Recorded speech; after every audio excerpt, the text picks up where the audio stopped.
Prof. Kiai. Assalamualaikum warahmatullahi. Mungkin bisa dijelaskan kepada pemirsa tentang kegelisahan warga NU sekarang ini, bahkan PBNU sudah menginstruksikan untuk menarik buku itu tentang klaim Habib Lutfi bahwa kakeknya adalah pendiri NU. Bagaimana, Prof. Kiai? Baik. Assalamualaikum warahmatullahi wabarakatuh. Waalaikumsalam warahmatullahi wabarakatuh. Para pemirsa yang saya muliakan, berbicara tentang sejarah itu memang sumbernya itu dilihat sejarah itu berkualitas atau tidak, itu dilihat dari sumbernya. Dan sumber yang paling kuat adalah sumber dokumen. Baru kalau nggak ada dokumen, itu sumber orang yang mengetahui langsung tentang peristiwa itu. Nah, dalam konteks NU, sekarang para pendiri NU itu sudah tidak ada. Kita berada di generasi yang tidak menangi. Artinya orang-orang yang ada sekarang, yang hidup sekarang itu tidak tahu ketika Kiai Hasyim Asy'ari masih ada. Nah, jadi kita kan terputus. Nah, kita baru bisa tahu itu lewat dokumen. Ya, lewat dokumen. Nah, ketika buku itu didasarkan pada apa yang dijadikan dasar. Kalau itu dokumen, itu kuat. Kalau itu oral, omongan, itu kalau memang dia menangi sejaman, ada tahu, artinya tahu pada ketemu sama dia. Ini kok kalau dalam hadis itu ketemu langsung, itu kedua. Tapi yang paling penting itu dokumen. Sumber primer ya? Sumber primer. Ya walaupun ini sumber primer juga, lisan itu sumber primer. Nah, ketika itu di dasarnya apa kan gitu? Dari orang yang tahu. Nah, gitu. Itu ukuran kualitas sejarah. Nah, ini metodologi ini. Ketika misalnya kita kembali ke NU, biar paham karena ini pemirsanya kan bukan mahasiswa saja. Betul. Ketika dikaitkan dengan NU, pertanyaannya, ketika menulis tentang NU, dasar dokumennya itu apa? Atau dasar sumbernya itu apa?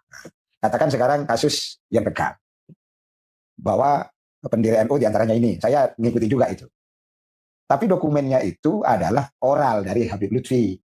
Habib Lutfi itu menurut penjelasan dari klarifikasi dari mereka, itu dapat dari Kiai Irfan. Betul. Kiai Irfan itu berguru pada Habib Ahmad Hasyim itu, bin Yahya itu. Bin Yahya itu bukan bapaknya, sebetulnya bin Yahya itu nama marga. Nah, nama marga dari Ba'alawi itu. Nah, karena dasarnya Habib Lutfi Irfan ini kan sanad namanya kalau dalam hadis, itu sanad. Dan tidak ada penguat dokumen, maka ini namanya tidak berkualitas. Nah, tapi kalau ini dibiarkan, itu menjadi versi kedua dari pendirian NU. Kalau tidak ada yang membantah. Tapi alhamdulillah, PBNU karena ini sudah ramai dulu, maka kebijakannya harus ditarik. Nah, berarti itu tidak benar, kan gitu. Nah, versi mereka, ya memang sejarah versinya lain-lain. Tapi yang kita lihat itu mana yang lebih dekat pada kebenaran. Karena menurut versinya ini, saya nggak baca ya yang bukunya itu. Versinya itu Kiai Hasyim Asy'ari, Hadratus Syekh, sebelum mendirikan NU, itu konsultasi pada Habib Hasyim dan kepada Kiai Khalil Bangkalan, Syekhona Khalil Bangkalan. Baru setelah itu dapat restu dari dua tokoh ini, maka Kiai Hasyim Asy'ari berkenan untuk mendirikan NU. Lalu menurut saya ini narasi ini, ya kalau dalam bahasa ini, menyesatkan juga itu. yang benar itu sebenarnya posisi Kiai Hasyim itu tidak aktif. Kiai Hasyim ini, Hadratus Syekh ini dimuliakan oleh semua orang. Jadi posisinya itu. Jadi tidak aktif. Tidak Kiai Hasyim terus datang, terus mau mendirikan NU. Enggak seperti itu posisinya. Yang aktif itu siapa? Kiai Wahab Hasbullah. Dan Kiai Hasyim Asy'ari ini orang yang aktif di pondok. Bahkan jadi pejabat, disuruh pindah ke Jakarta, tidak berkenan. Memang cintanya pada santrinya luar biasa. Hanya dia maunya di pondok, nanti kalau organisasi, ya sudah ikut organisasi. Ada yang janggal juga. Katanya Kiai Hasyim Asy'ari bingung lalu pergi ke Tanah Suci, sholat istikharah di sana. Ya. Padahal itu sudah menjelang pendirian NU. Itu kan sangat janggal. Jangan dibayangkan seperti sekarang. Orang ke Mekah itu gampang, naik pesawat. Dulu naik kapal laut. Apalagi tahun-tahun itu. Gitu loh. Apalagi di Mekah ketika itu ada peralihan kekuasaan di Mekah. Kan pulang kan beberapa kiai ya. Yang diantaranya yang Kiai Jazuli Utsman itu ketika terjadi pengambilan kekuasaan dari Syarif Hussein ke Abdul Aziz, Amir Abdul Aziz itu terjadi keributan di Mekah, terus Kiai Jazuli Utsman itu pulang. Nah pulangnya itu karena dia nggak bisa mondok di sana, terus mondok ke Kiai Hasyim. Itu kalau itu saya ordo apal itu. Kan gitu. Jadi posisi Kiai Hasyim itu seperti itu. Maka Kiai Hasyim itu posisinya berada di Tebu Ireng. Lah orang-orang itu yang datang. Kalau narasinya kan dibalik. Kiai Hasyim datang ke, Iya, kemana-mana. berarti kan yang hebat sana. Nah, Iya, yang hebat itu kan Habib Hasyim itu, iya, iya. kan gitu. Dia ingin memposisikan Habib Hasyim, ini kalau orang sejarah biasa. Iya, iya, iya. Soal salah itu urusan belaka. Oh, Tapi ini kan rasionalnya. Ingin memposisikan Habib Hasyim dengan Kiai Khalil Bangkalan. sederajat. Sederajat, maunya begitu. Maunya yang menarasikan. Yang menarasikan, mau begitu. Ya, Habib Lutfi maksudnya. Ya Habib Lutfi. Saya sangat menghormati beliau, tapi dalam hal ini saya punya otoritas. Ya. Nah, dalam hal ini. Jadi menurut saya itu narasi yang kebalik. Walaupun Kiai Hasyim itu berguru pada Kiai Khalil, dalam soal NU, Kiai Hasyim nggak datang ke Jemahan. Kan? Justru Kiai Khalil ya mengutus Kiai As'ad untuk ke Kiai Hasyim Asy'ari. Jadi Khalil itu walaupun posisinya sebagai guru, itu sangat hormat pada Kiai Hasyim. Kan bisa saja sebagai gurunya Hasyim. Misalnya ya. ke Madura, saya ada yang manggil lah. Ya manggil, tapi enggak ternyata. Ya. Lah itu yang terjadi. Saking mulianya akhlaknya itu. Saking mulia akhlaknya. Jadi Kiai Khalil begitu mulia akhlaknya, padahal itu santrinya. Ya. Nah, bersantri itu tapi nyantri itu Kiai Hasyim sudah alim, kan sudah datang dari Mekah. Iya, betul. Gitu. Nah, ini menarik ini soal akhlak ini, Bro. Jadi Syekhona Khalil walaupun guru yang dalam kultur pesantren punya otoritas ya untuk manggil, tapi beliau nggak manggil, malah ngutus ya. Sementara ya mohon maaf, ini mau disetarakan dengan Kiai Khalil. Iya. Dan yang anehnya lagi, Kiai Hasyim itu ke sana. Lah ya, Kiai Hasyim yang datang ke sana. Padahal dia Habib Hasyim kan gitu. Maunya Habib Lutfi kan. Iya. Dan Habib Lutfi kan nggak tahu, dia kan nggak menangi. Kakeknya nggak menangi. Dia kan lahir tahun berapa gitu loh. Nah, ya itu dan cerita itu katanya menurut klarifikasi dari sana, cerita dari Kiai Irfan. Jadi Kiai Habib Lutfi itu bukan Habib Lutfi yang tahu sendiri, tapi cerita dari gurunya namanya Kiai Irfan itu. Pemirsa, Profesor Kiai Haji Imam Ghazali Said MA ini selain guru besar di Universitas Islam Negeri Sunan Ampel Surabaya, juga pengasuh pesantren mahasiswa An-Nur Wonocolo Surabaya.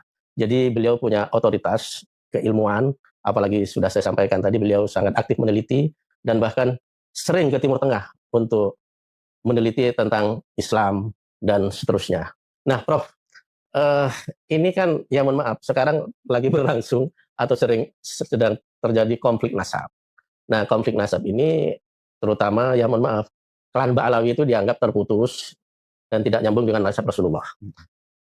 Yang kedua, muncul ya tesis Kiai Imaduddin yang menganggap yaitu tadi terputus itu menjadi pemicu sehingga muncul respon seolah-olah ini menjadi pemicu dan orang atau masyarakat menumpahkan kekecewaannya terhadap banyaknya kejanggalan-kejanggalan selama ini tentang habaib, terutama nasab. Muncul misalnya klaim-klaim kalau ya mohon maaf 70 kiai alim ya termasuk tentunya Kiai NU mungkin yang dimaksud itu. Alim masih lebih baik satu habib yang bodoh. Karena itu lebih baik berguru pada seorang habib atau patuh pada seorang habib daripada kepada 70 kiai. Nah, ini kan semakin menyesatkan, Prof. Mohon maaf, bagaimana menurut jenengan? Ya, sebetulnya perbincangan tentang nasab Ba'alawi itu sudah terjadi sudah lama. Bukan hanya sekarang.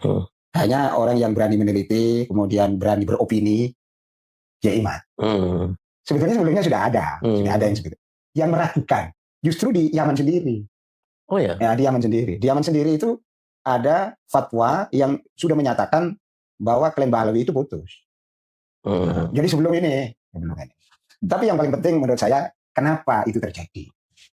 Kenapa? Sebab Kiai Imad itu sendiri, sepanjang yang saya tahu, dia itu muhibbin. Asalnya. Iya, pecinta Habib ya. Pecinta Habib. Ya, cerita saya sendiri misalnya, saya itu pernah ke Abuya, Sayyid Muhammad Al-Maliki. Saya kan berguru sama dia di Mekah. Ketika sana kan banyak habaib itu. Nah, saya ditanya, saya foto kan rata-rata Habib mungkin. Terus saya ditanya, "Anta minal habaib?" Ya saya dengar bukan. Yang tanya ya habaib itu, yang antri untuk ketemu saya. Iya. Saya diam aja, ini bukan habaib ini. Terus kata itu dijawab oleh temannya, laisa minal habaib, huwa minal muhibbin. Jadi ada kelas dua, ada habaib, ada muhibbin. Kalau kiai, misalnya kalau kiai itu anak santrinya jadi kiai senang. Tapi kalau habaib, terus santrinya jadi habaib, dan itu marah. Oh, gitu. Jadi santrinya nggak boleh jadi habaib. Nggak boleh karena itu darah. Nggak mungkin karena gitu. Nah, jadi itu anunya. Jadi menurut saya kita harus kembali pada sejarah datangnya para habaib ke Indonesia. Itu berangkat dari sana.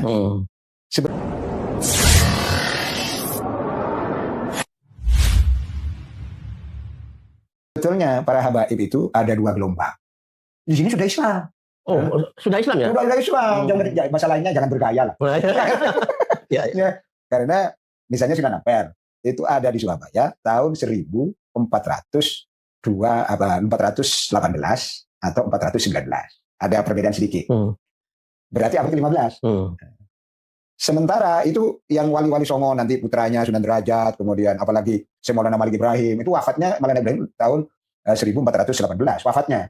Jadi perkiraan antara Sunan Ampel dan Maulana Ibrahim itu nggak ketemu. Jadi datang Surabaya dia, datang Surabaya tahun segitu.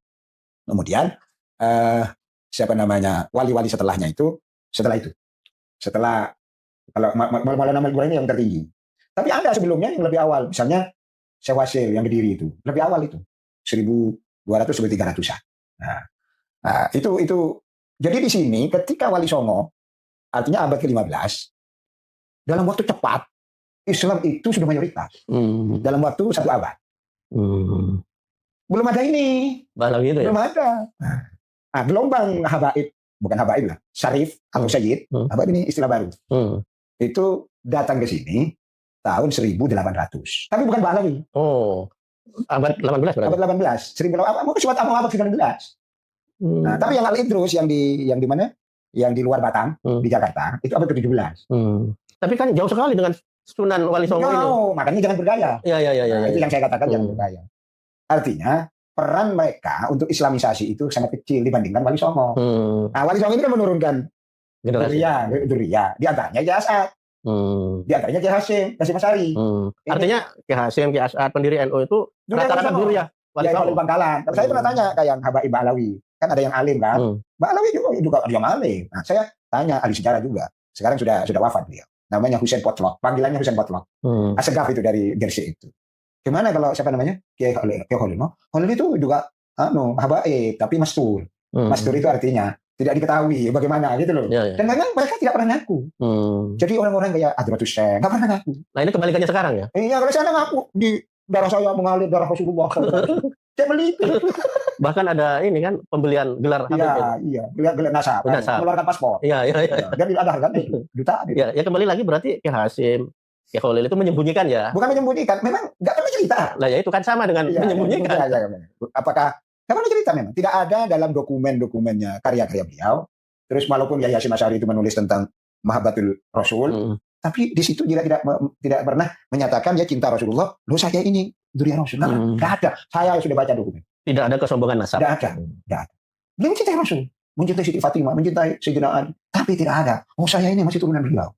Tidak ada. Saya kira semua dokumen Wali Songo di manuskrip turunan-turunan Wali Songo itu tidak ada yang merasa dia turunan Rasul. Nah, ya saya nggak tahu apa itu tawadhu atau bagaimana. Tapi yang jelas seperti itu. Ingin sebetulnya menurut saya kalau kita belajar secara kultural, ingin menjadi bagian dari bangsa ini. Nah kalau orang yang bangga nasab itu, ini kan nggak mau menjadi bangsa sini. Yang diceritakan zaman, bahkan gaya hadis maudhu itu neraka itu. Mana Rasulun Yamaniyun, Nabi sabda seperti itu. Itu kok cek beraninya gitu. Hadis mana yang bilang begitu? Ya. Itu padahal Rasul itu dalam hadis sahih, man kadzaba alayya muta'ammidan falyatabawwa maq'adahu minan nar. Barang siapa secara sengaja dia buat hadis palsu, maka layaknya dia itu siap-siap dia berada di neraka. Dan itu banyak sekali, Bro. Nah, ini saya tak paham, ini orang alim. Masih alim loh itu. Artinya habaib alim, tapi ngomong kayak gitu juga. Ngomong palsu-palsu ya? Iya. Kok cek beraninya saya sedih saya melihat seperti itu. Jadi artinya gimana ya sampai seperti itu? Ini saya kembali ke persoalan. Ini nanti saya menjadi emosi. Iya. Jadi menjadi persoalan. Abad awal abad 18, Raja Suud itu menguasai Mekah selama 2 tahun. Nah, penguasa Mekah itu Syarif itu turun Rasul. Maka orang-orang ini kan karena dikuasai kan, ngungsi lari ke sini. Tapi saya bukan dari Yaman itu, bukan. Nah, datanglah ke Jogja. Jogja kan sudah ada raja. Hamengkubuwono kedua atau ketiga gitu. Maka karena orang sana itu dia diratur Rasul yang terbuang dari kekuasaan politik, maka diberi tempat oleh Kesultanan Jogja. Maka tempatnya itu namanya Kampung Sayyidan. Sayyid dari Sayyid, wongnya Sayyid gitu loh. Itu bukan Balawi itu dari Mekah. Dari Syariah. Kira-kira tahun berapa itu, Bro? 1800. Abad 19. Balawi belum datang. Kan di gua Belanda itu. Oh iya. Nah, tahun 1850 baru karena ada pemberontakan beberapa pemberontakan yang dikomando oleh kiai-kiai lokal di Banten di mana-mana. Nah, ini Belanda pusing. Ya apa caranya menundukkan orang Indonesia ini?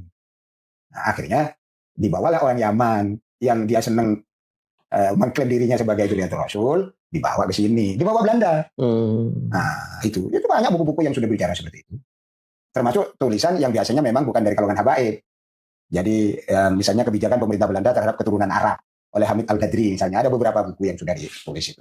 Datang ke sini. Lah di antara tokohnya karena tujuannya untuk menaklukkan orang Indonesia yang melakukan pemberontakan tahun 1850-an, abad 19, didatangkanlah komunitas komunitas Arab dari Yaman ke Indonesia. Dan di antara mereka dulu sekolahnya di Mekah adalah temannya Hadratus Syekh, temannya gitu loh. Gitu loh. Nah, Klem Pahlawi kan Hadratus Syekh ini kan lahirnya tahun 1871. Nah, lahir tahun 1871. Kemudian ke Mekah. Nah, ke Mekah di akhir abad abad ke-19 ketemu dengan banyak habaib yang habaib dalam arti Yaman. Habaib dari Yaman. Kalau sana kan Syarif gitu. Nah, itulah akhirnya ketemu. Nah, ketemu yang datang ke sini itu tidak hanya habaib, tetapi juga yang masyayikh. Masyayikh itu yang bukan ngaku turunan Rasul. Nah, di antaranya Anies Baswedan itu. Abdurrahman Baswedan yang itu. Nah, itu disebut masyayikh. Jadi ada dua kelompok habaib, kelompok masyayikh. Di tahun 1905 komunitas Arab ini mendirikan suatu organisasi namanya Jamatul Khair. Organisasi Jamatul Khair. Ya, sekarang masih ada ya? Ada sampai sekarang, misalnya di Palu. Ya. Nah, di Surabaya itu Al-Khairiyah itu. Surabaya. Ya. Lah itu sudah mulai bibit-bibit merasa dirinya lebih hebat. Nah, di antara lebih hebat itu adalah masalah kafa'ah. Jadi kalau perempuannya syarifah tidak boleh dikawin oleh hidung pesek. Pak Masud jangan beranak. Ya. Itu sudah menjadi mereka. Nanti saya operasi aja, Bro. Biar dapat saja. Apa syarifah ya, Bro? Syarifah atau Habibah gitu. Nah, lah orang ini di antara yang mengundang orang Jamatul Khair. Di antaranya itu mengundang orang yang sekolah di Mekah, mengundang seorang orang Sudan asalnya, lahir di Donggala, itu namanya Ahmad Surkati. Oh ya. Betul. Ahmad Surkati inilah kirim ke sini jadi guru di Jakarta, ngajar. Nah, terus mereka kan sudah klaimnya sudah merasa hebat, mereka sudah pokoknya orang Indonesia itu bangsa lah, maka tidak boleh ini. Nah, tidak boleh kalau kawin perempuan tidak boleh ngawin ini karena ini tidak kufu. Jadi nggak setara. Akhirnya yang Ahmad Surkati ini ditanyain, kan orang alim ini Ahmad Surkati, ya orang hitam ya nggak mungkin dia ngaku saya kan. Orang hitam dia orang Sudan. Nah, ditanya bahwa bagaimana ini kalau orang ini di sini, kalau orang Arab ini katanya perempuannya tidak boleh kawin, tapi kalau orang Arabnya sendiri kawin orang pribumi kan apa? Klaimnya itu nggak hilang. Ya. Syihab, Al-Atas, Asegaf, Al-Atas sampai Al-Bawah. Nah, itu tidak hilang. Nah, tapi tanya ke saya Ahmad Surkati, gimana? Nah, Islam itu at-taqwa. Jelas ayat ada Nabi mengatakan, coba pidato Nabi ketika di Arafah, la fadlil arabiyyin wa ajamiyyin. Tidak ada keutamaan, yang menjadi ukuran adalah takwa. Padahal itu tidak ada. Ngamuk yang ini, yang kelompok habaib. Jadi ngamuknya itu mulai dulu. Akhirnya rame. Mereka belum buat organisasi, padahal mereka sudah punya Jamatul Khair. Belum ada Robito lah. Belum ada. Nah akhirnya Al-Irsyad itu namanya Jamatul Da'wah Al-Irsyad. Kalau nggak keliru itu ya. Nama lengkapnya, pokoknya Al-Irsyad ya. Nah itu didirikan oleh saya Ahmad Surkati. Nah, Ahmad Surkati ini. Jadi sudah ada Arab yang datang dari Yaman itu, ada dua kelompok masyayikh, kelompok habaib, gitu istilahnya. Nah ini nggak pernah akur ini. Nah, yang ini siapa namanya? Yang kelompok habaib bin Yahya. Sesama Yaman itu yang nggak akur. Sesama Yaman. Lah, siapa namanya? Sayyid Usman. Namanya Sayyid Usman bin Yahya juga itu. Itu Mufti Betawi. Mufti Betawi yang disangka siapa? Belanda. Ini cikal bakalnya. Ba'alawi itu. Ya. Artinya Ba'alawi dalam pengertian yang jadi tokoh. Dan produktif itu. Jadi sangat alim orang ini. Bahkan kalau orang Ba'alawi, orang habaib Ba'alawi, dia jauh lebih alim daripada Ki Hasyim Asy'ari. Memujinya ya. Yang memujinya. Gitu. Tapi dia satu masa dengan gurunya Hasyim. Satu masa yaitu Syekh Nawawi Al-Bantani. Nah, jadi satu masa. Bahkan ada surat menyuratnya antara ini. Karena yang diantaranya yang mendukung secara spiritual pemberontakan Banten 1888, pemberontakan petani di Banten itu adalah Syekh Nawawi Banten. Jadi Belanda pusing, diambillah ini dijadikan mufti supaya mengkanter fatwanya dia mengkanter. Dan saja ini Konjone Lonto ini perjuangan. Maka yang namanya maksudnya yang Konjone Lonto ini Yang itu, yang Said Usman itu. Yang Ba'alawi itu ya? Ba'alawi itu. Said Usman bin Yahya itu. Bin Yahya klannya. Oh, Jadi iya, iya. Sami. Sama dengan Nah, ya gitu. Nah, terus ada studi ya di Belanda. Di Belanda itu studi oleh teman saya itu tentang perbedaan fatwa Kiai Hashim tentang resolusi jihad dengan fatwa Utsman bin Yahya yang menganggap orang yang mati di pemberontakan petani itu adalah mati sangit. Jadi dia sangat saking oncone lonto. Iya, anteknya lah. Anteknya lonto.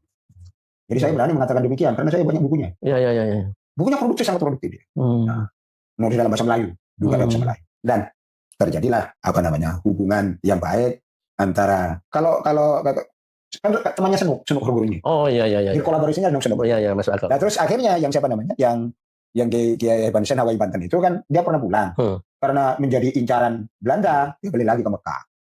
Nah, Kiai Hashim terus berguru sama Hawaii Banten itu di Mekah. Iya. Tidak di sini, tidak di Indonesia, bergurunya di sana. Jadi otomatis Kiai Hashim ini dibekali oleh anti Belanda, oleh Kiai Hawaii Banten. Iya. Ya, tidak mungkin dia punya fatwa yang sama dengan siapa namanya? Utsman bin Yahya. Dan itu dikomparasi dalam tesis Pak Amik yang menulis tesis perbedaan fatwa Kiai Hasyim Asy'ari resolusi jihad dengan fatwa Utsman bin Yahya ketika menghadapi pemberontakan petani. Berarti ini terang-terangan ya, Prof. Utsman bin Yahya membela Belanda itu terang-terangan. Terang-terangan. Dan dia dapat bintang. Memang banyak yang begitu. Maka dia misalnya mau diajukan sebagai pahlawan nasional, selamanya kalau yang memegang orang nasionalis Indonesia tidak akan bisa dapat pahlawan.